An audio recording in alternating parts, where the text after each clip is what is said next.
Hey, good morning, good afternoon, and good evening.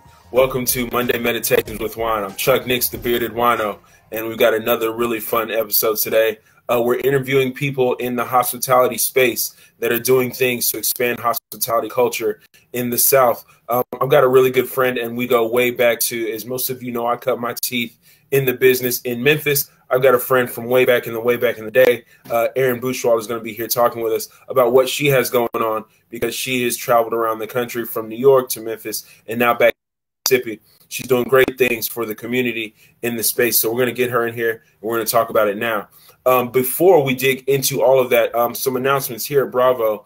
We have a French wine tasting coming up on the 24th. If you want to get in on that tasting, seats are filling up very fast. You'll go to bravobuzz.com. You'll click the events tab and go ahead, shoot me an email with your phone number and contact information, and we'll see if we can get you a seat saved. Also, at Southern Soigné, there is a dinner series that's being hosted by myself and Chef Zacchaeus Golden. So come and get a fantastic tasting menu experience with wines paired by myself, with presentations and so forth. We've got some great things coming down the line in the world of wine and food. Please, thank you for your support for Monday Meditations with Wine. Always check us out on Facebook, Bravo Buzz for Facebook, or The Bearded Wino on Facebook, and we'd love to see you there, and we'll comment back and reach out to you as see fit. So my friend Erin is here. We're going to talk to her. Erin, how are you? Great. How are you? I am fantastic. It's a beautiful day. I'm happy that you're here. Let me ask you this. How's your weekend been so far? Pretty good. I'm trying to do less planning of events for myself and my family. So we've had a busy spring and first half of summer, so very laid back. Very laid back, yeah. That's great. You say you're to do less planning for your family. Yes. We had a busy spring. I traveled for work. I traveled to first New Orleans, and then, man, I can't even remember where else I went. Washington, D.C. Then we went to Berlin. And then we had like 3 different birthday celebrations for friends, and a party and another party. And my mother-in-law is here. So at one point, my husband said, no more planning, no more things. And I said, let's okay, just sit down. I agree. Let's just hang out for a little bit. Right. All right, I got it. Well, hey, rest easy, relax, and enjoy all this Mississippi summer heat, because it's hot out there, real hot. Look, let's talk about this just a bit. Me and you go way back in the way back. We're not going to talk about how far we go back, but back to before either of us were married, had kids, before we were even selling into any sort of profession. We were just hustling dining room floors, trying to get ahead somewhere, right? Yep. Up in Memphis. So what is your position currently?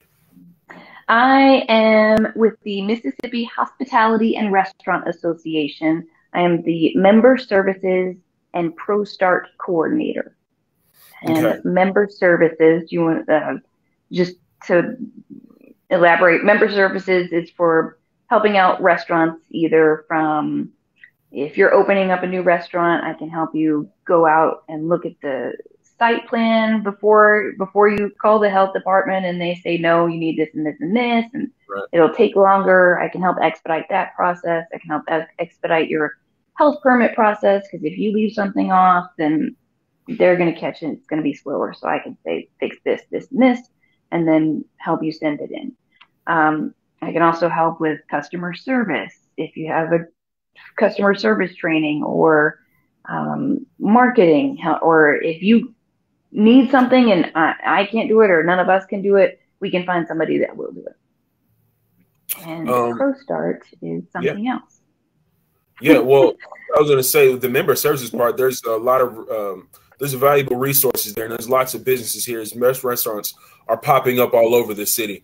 I'm sure you're very much so needed. Tell me about ProStart. ProStart is a 2-year high school program that is taught across the nation.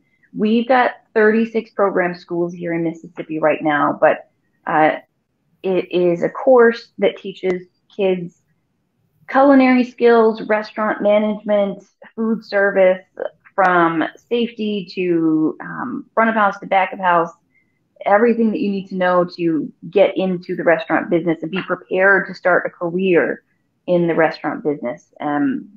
We here at the state level offer scholarships to kids who complete the program.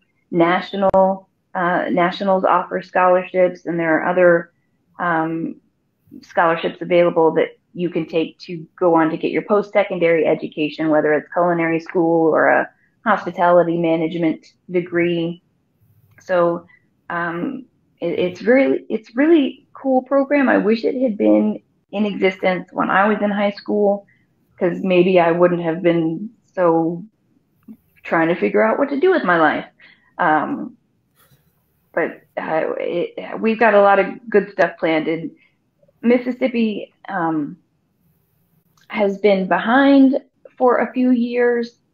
We have not been to a national competition in 7 years, I think. We haven't had a state competition in that much time as well. So this year, 2022-2023 school year, we are going to be competing and warming up for those competitions, and we will go represent. Awesome. Now, you said competitions. Are we talking cooking competitions? Yes. So to warm up these kids and these educators as well who haven't experienced the competitions yet, we're going to have 2 sets of regional competitions, one in October for North, Central, and South, and one in February, same regions. And then we'll have a state competition in March. So the national competition rules are very strict. It's really interesting what they do. You can have 2 6-foot tables. These kids have a team of 4 culinary people, and you can have 1 manager who's not allowed to cook unless somebody gets sick or something. But they have their menu already. They've come prepared with their menu and their supplies, but they prep everything from start to finish within 60 minutes. You are using 2 burners, no running water. They have sanitation stations and gloves and everything, but there's no running water.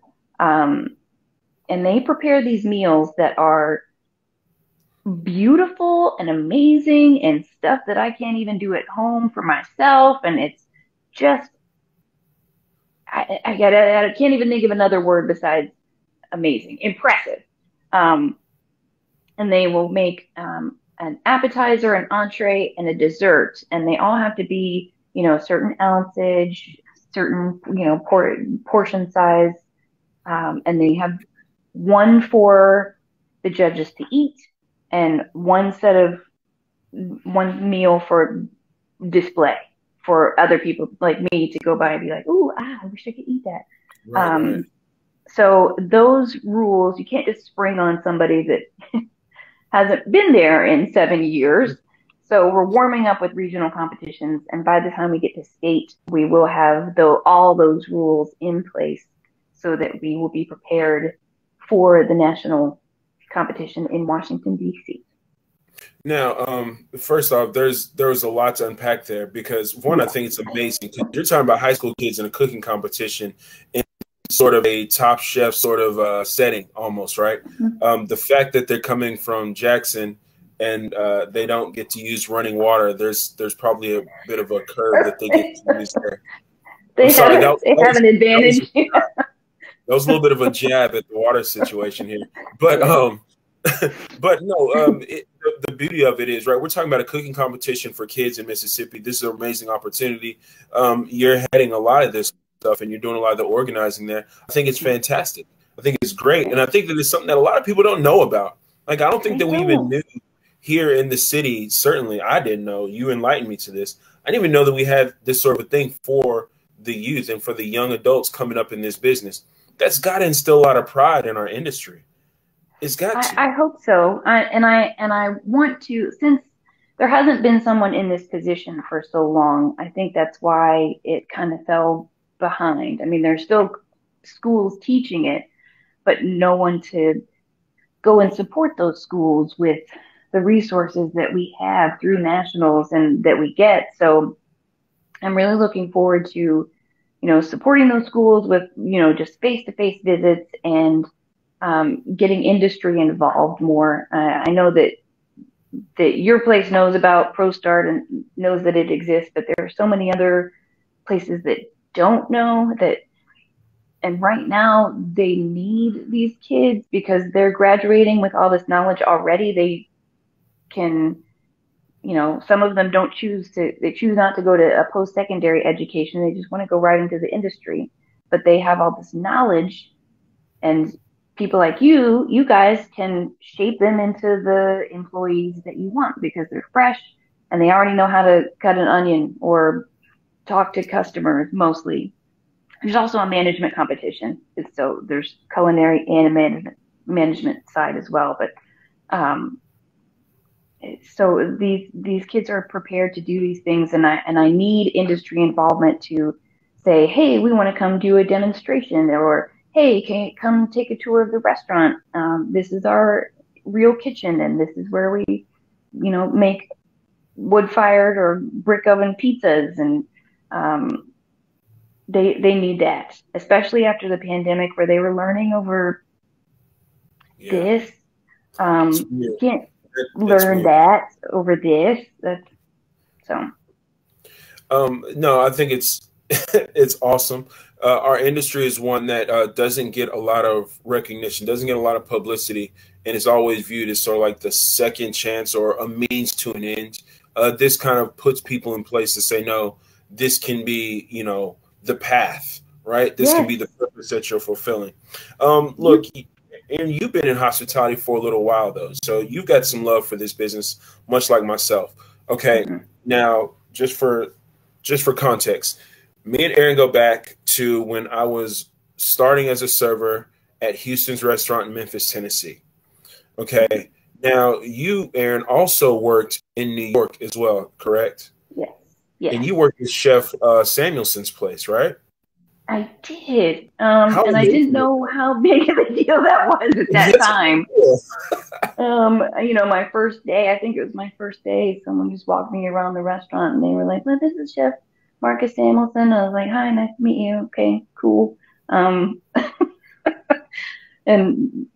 I came to realize that was a big deal. So I was just a hostess at that point. It was very fancy, and I didn't stay there long. I needed to make more money. So I was living in the city, and I was not being a hostess wasn't enough. So yeah. But even at that though, right? Just the fact that you're in that space, that's one thing about our business. As I come up in wine, I hear from people with more esteem than me. They tell me, look, the education is there, but sometimes it's about where you've worked and who you've worked with and for.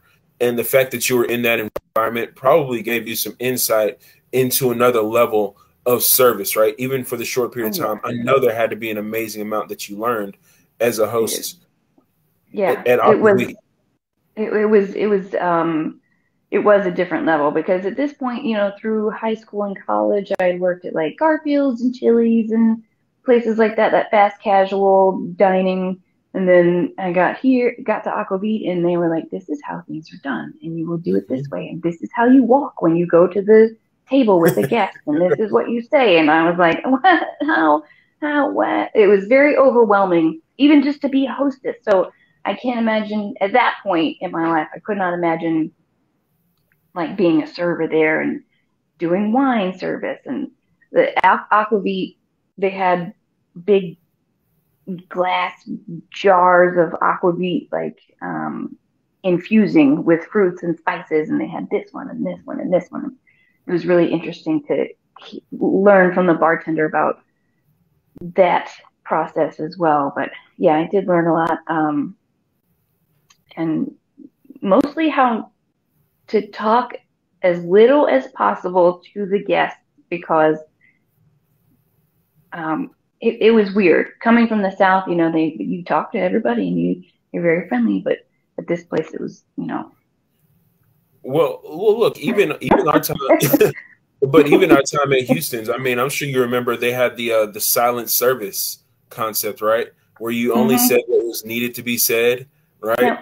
Or when you were asked to be spoken to or something, it was like, all right. Yes, and the way that you responded to those people, like it wasn't, that's when you learned how to not say yeah or eh. That's not a good example, but you No, would no, have you're to right. say, It yes, was thank you. Yes, Mr. So and so.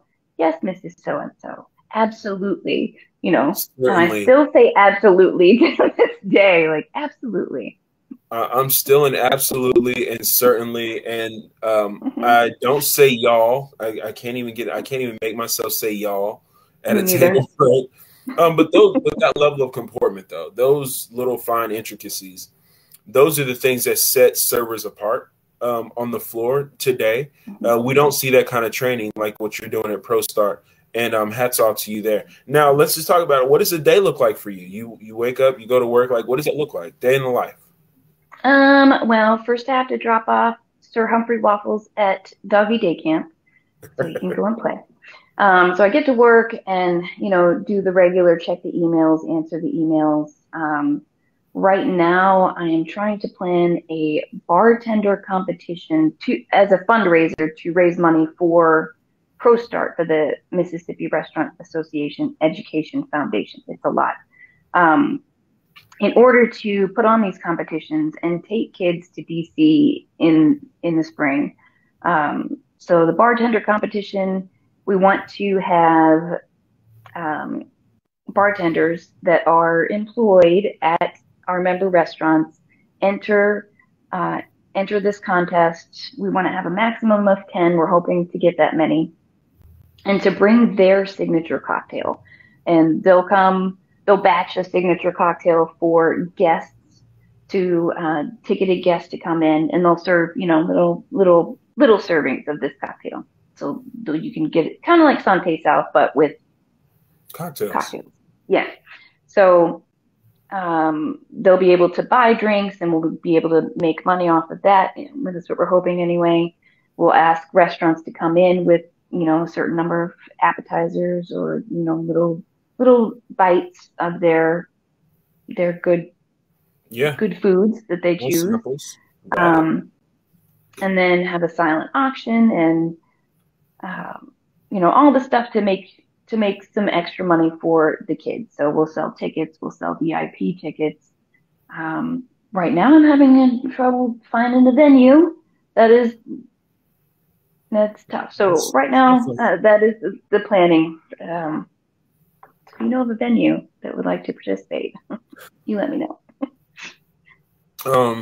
There's some thoughts that we could bounce around. I mean, Okay. me and you and our friends, we always get together and we start throwing these ideas around and we come up with crazy ideas and some of them not so crazy.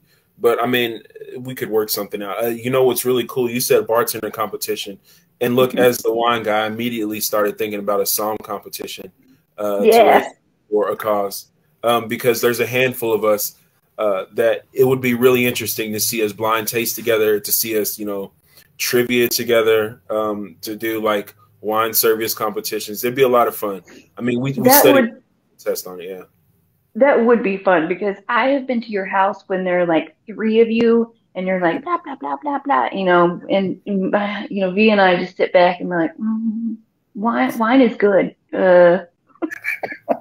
No, no. Well, so that's the fun part, right? That's the best part. This is the most important part. But I mean, no, those kind of things, those are the parts that really intrigue people about what we do. No, look, so I'm going to go ahead and say it. There's a song competition coming soon.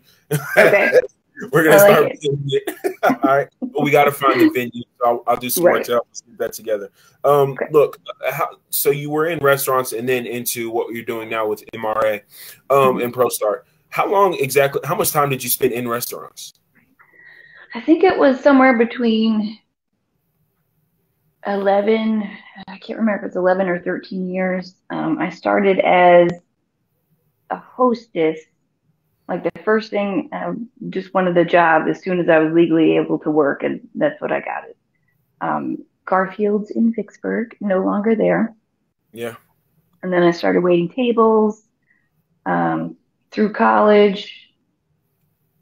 The first, and the first big girl server job was in New York when I was at Cafe Un Deux Trois, and I was like, I can wait tables, I know what I'm doing, and they hired me, And then someone ordered a bottle of wine and they wanted it opened at the table and poured and stuff. And I almost got fired that night because I did not know how to do it. The owner was there and he was like, she doesn't know what she's doing. And he's like this French guy. She doesn't know what she's doing. But the manager thankfully saved me and said, no, we're going to teach her. We're going to teach her. So I learned very quickly about wine service. And tried to pick up on that wine list as fast as I could. And then I was in Memphis, started bartending. I was at Fleming's Prime Steakhouse and Wine Bar, which was probably one of the most fun places I've worked, and rewarding. And then I got into radio. Yeah. Oh, no, come on now. So it was good.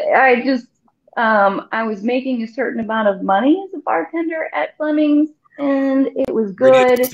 And then I went to radio, and I took like a third of the salary that I was making as a bartender and lived on that as a radio professional for a long time, and it was tough. So, I mean, you've done some awesome things, and you brought a lot of joy to people on the radio. I remember listening to you on the radio, and it was more than just the voice of a friend, but it was a warm and welcoming voice. And I think that those voices and that way of communicating with people, would you say that that came from your time in restaurants and in hospitality industry? oh yeah. I mean, growing up, I was a painfully shy person, and honestly, I still am in a way. I just cover it up more easily. So hostess, server, bartender, you have to talk to people. And you have to make that connection with people in order to get them to come back. And that's one thing about the hospitality industry is being hospitable. And you can have good food and be a terrible service place, and people don't want to come back to eat there because they felt like you were mean or whatever. So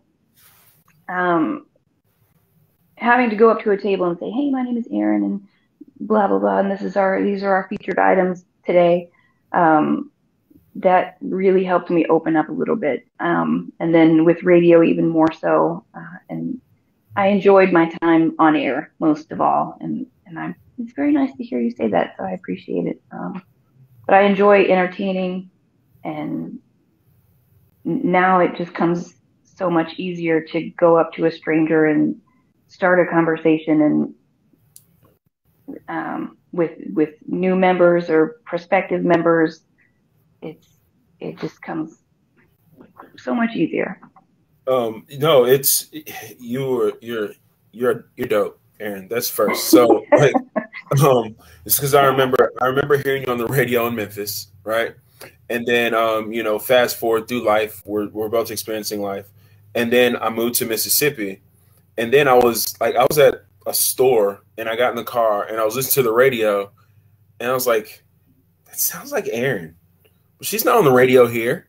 And then like I kept tuning in, and I heard you again. I was like, for real? So then I think I was trying to reach out to you, and serendipity, right? This is how God works. And then we see each other at Sante South, and I met your husband, and you met my wife, and here we are, friends all over again, and probably closer now than we were back then, because we were just like we were just all over the place in those times on the dining floor. So look, your time in media. So you're doing some more stuff in media in addition to things at ProStart and MRA now. What do we got going on now? Well, I feel like my service industry and my media careers have both like joined together for this job. Member services, the other half of my job, we're trying to figure out how to bring more benefit to our members besides, you get a discount on this and you get a discount on this and you save money here. That's all great, but what else? So we were thinking word of mouth is the best type of advertising. So recently we have been going to different member restaurants and asking the people that are there to eat and drink what they recommend at that restaurant. And it's been so much fun. And we call it What You Finna Eat. This is a very Southern thing. No, it's good. It's good. So you can find that on TikTok and What You Finna Eat on Instagram and Facebook. But it has been so much fun. I think we've only done 3 restaurants. We've been to Godfrey's and Aplo's, and this week we went to Corbin's 2 in Jackson. And the people that we meet, from owners to the patrons there, are just so much fun. And you get that feeling afterwards, like, hey, we did something to help our member restaurants, and we got to meet people, and those people are happy and to see themselves on social media. And so that is a fun project, and it's easy to do. We started another project, and it's something I've been wanting to do for a long time, even before I got out of radio, when they were pushing like digital media. How can we get digital on, social media, whatever. It's a podcast. It was originally a podcast to get the stories of people in the restaurant and hospitality industry. So I can go to a restaurant and order my thing from my server, or get a drink from the bar, and, talk to them a little bit, but, mostly just talk to whoever I'm with. But those people have stories that led them to where they are now, led them to these positions. And like you said before, it's not just a secondary thing or a backup thing. Yep. A lot of us choose to do this. So I want to know those stories. What led to you being in this position? So it's called Behind the Plate. At first I was going to do some like baseball references in there too, but we'll just let that go. What's behind your plate? So yeah, we have spoken with Hunter Evans at Elvies. Yes. And we have spoken with you.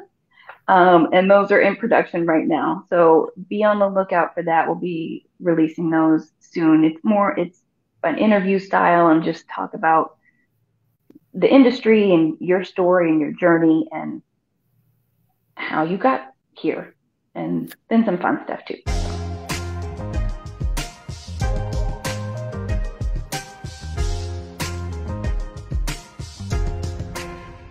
For those that are just checking in, this is Monday Meditations with Juan. I'm here with Erin Buchwald with MRA, Mississippi Restaurant Association, and ProStart. And we're talking Mississippi Hospitality and Restaurant Association. It's MHRA. Excuse me, that was the Memphis Restaurant Association. I was thinking of Mississippi Hospitality and Restaurant Association, and ProStart. And we're talking about her media endeavors, as she is well versed in both fields and industries. Obviously I have concern and care for your media platforms, especially because here on Monday Meditations, we also highlight hospitality professionals in the culinary and beverage space, because just like you said, it's important to get those stories out there. I love the different formats. I love the different viewpoints. And I think that together, when we start to do this, we really start to do what we say we want to do for our businesses and our industry, is to expand that culture around it, to let people know that there's an opportunity here, what we can do as far as expanding the workforce. During this pandemic, we've seen a decline in people wanting to work in this business and fields. But honestly, it's probably been one of the more consistent businesses to continue to operate. We were deemed essential, restaurants were. Alcohol beverage services were deemed essential. So, it's a real thing. And if you're an investor, like as in like stocks and bonds, I'll tell you, these are some of the more stable things to invest in is alcohol businesses, because people have not stopped drinking, and people have not stopped eating, and people have or will always want someone else to prepare food for them. This is a thing that's going to continue, right? I think it's great that we talk more about it and get people involved in what we're doing.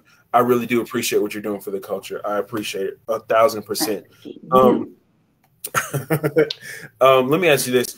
Do you find a closeness or like a stronger connectivity to people in the industry after you talk with them? Like, do you get like reinvigorated and rejuvenated when you talk to people?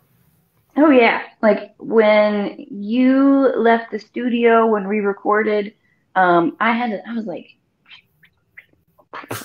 not exactly, but I Well, do yeah, you like want to go reinvent. tackle things, right? You want to go tackle Yeah, the I want day. to go. Like I was like, yeah, all right, let's go run a mile in 100 Right. degree weather. No, but when we were at, it's just really exciting. Like I get excited. I'm so glad that I can bring this benefit to our member restaurants and talk to the people in it, and it just gets me excited about the industry. When we were at Corbin's 2 the other day, I learned about their history and why it's called Corbin's 2 and what their passions are. And Corbin is their sixth child of seven, Oh, and he was born with Down syndrome. So they named the restaurant after him. They're very active in raising money for Down syndrome and the Buddy Walk, and they were just so friendly, and the guests were so friendly, and it's just it is reinvigorating is the word exactly. um, look, you clearly have a love for this business and industry. What is the thing that you love most about hospitality? Is there a thing that just like says, you know what, this is why I'm here? Hmm. I don't know. There's something just magical. I don't know if that's how I describe it. There's something magical about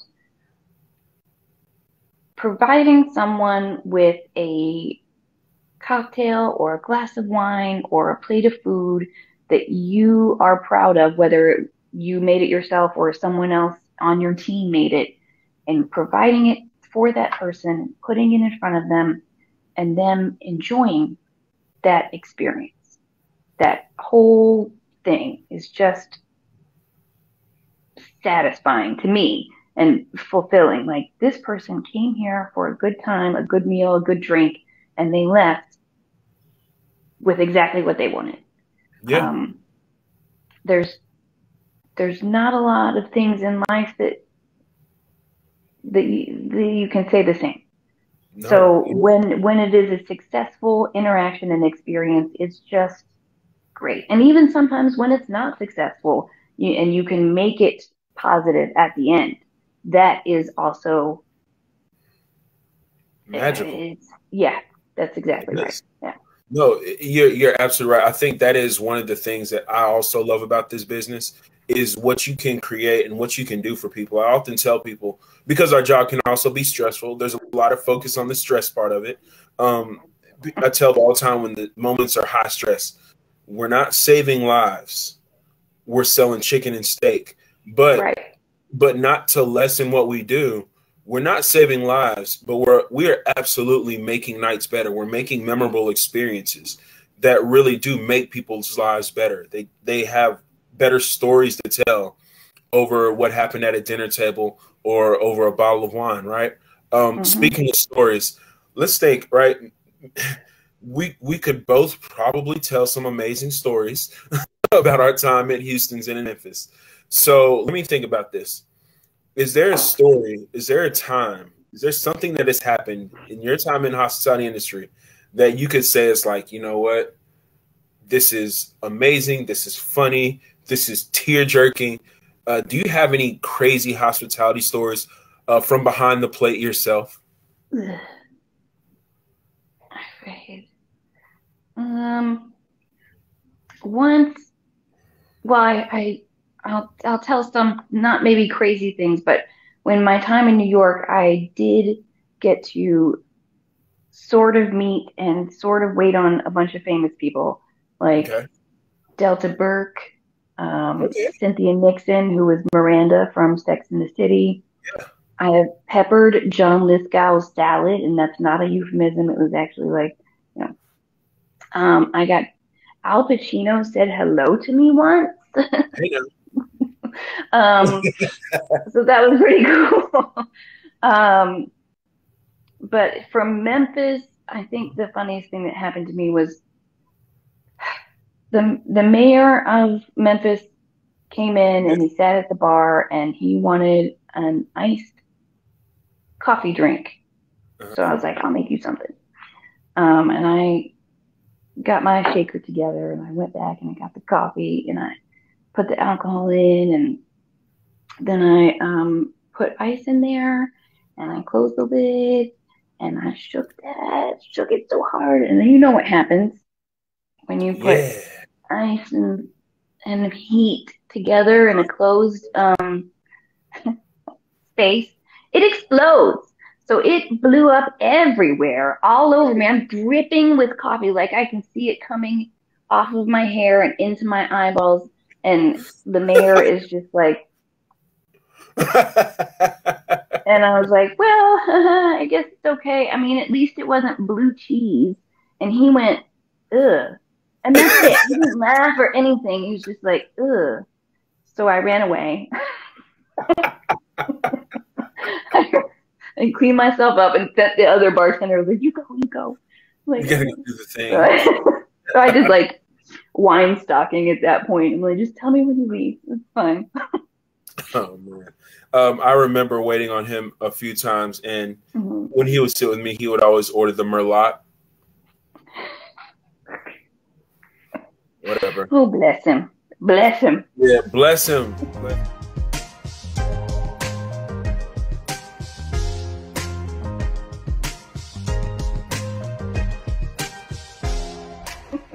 All right. So let's dig into it. All right, high five. I ask everybody the same 5 questions. We cater them to your experiences. You drink wine, right, Erin? Yes. All right, cool. Maybe not as much as I do, but not as much or not as fancy as you do, but yes. All right. If you could share a bottle of wine with any one person, dead or alive, who would that person be? I think it would have to be I think you'd have to be John Lennon and Paul McCartney, because I'm a huge Beatles fan, and I want to hear maybe all the Beatles, because I want George Harrison in there as well. Yeah, When you go, whatever, you get everybody. We need 2 bottles. Probably need a case for those guys. Yes, because they got a lot of stories, and I would love to speak with them and just hear it all. So that'd be cool to drink with the Beatles. I like it. I like it a lot. So let me ask this: what grape variety, what style of wine best describes you? Probably a red Zin, because it's got some hints of sweetness, kind of, but it's got some pepper to it as well, and it's thick. Yeah, I can dig it. I am also thick. You got some spice, and you're a sweet gal. I like it. I like it a lot. All right, I know you got to break out, and thank you for your time. But we're going to jam through these really quick. Do you have a unicorn bottle or a place that you must eat before you die? Okay, say that again, because I lost audio for a second. Okay, is there a unicorn bottle, or is there a place that you have to dine? What's your, before you go? What's that place? I don't know if it's a unicorn bottle. It's not a unicorn bottle, but I would like at one point to be able to afford just to go out and buy a bottle of cake bread Cabernet on the regular and just drink it like a normal person. I can't, but it's delicious. Yeah, it is. Dining. I don't know. I don't know if there's any place that I know of that I would like to. It would be fun to go back to Aquavit and be like, I was just going to say, I'm going to be a customer here now. And that's what I was going to say. We'll go back to Aquavit. Area, please, with the waterfall and. Yeah. All right. Let me ask this: if you got $20 only, where are you going to eat? Where am I going to eat? Aplos. Oh yeah. I have a problem right now. The hummus is good. To Aplos. The hummus is good. And it's prompted by those porch wings, but they also have gluten-free pizzas and delicious salads and plates and things and stuff I can eat. So I am there a lot. Got it. All right, last thing. If you were not in the hospitality industry today, what would you be doing? I might still be in radio.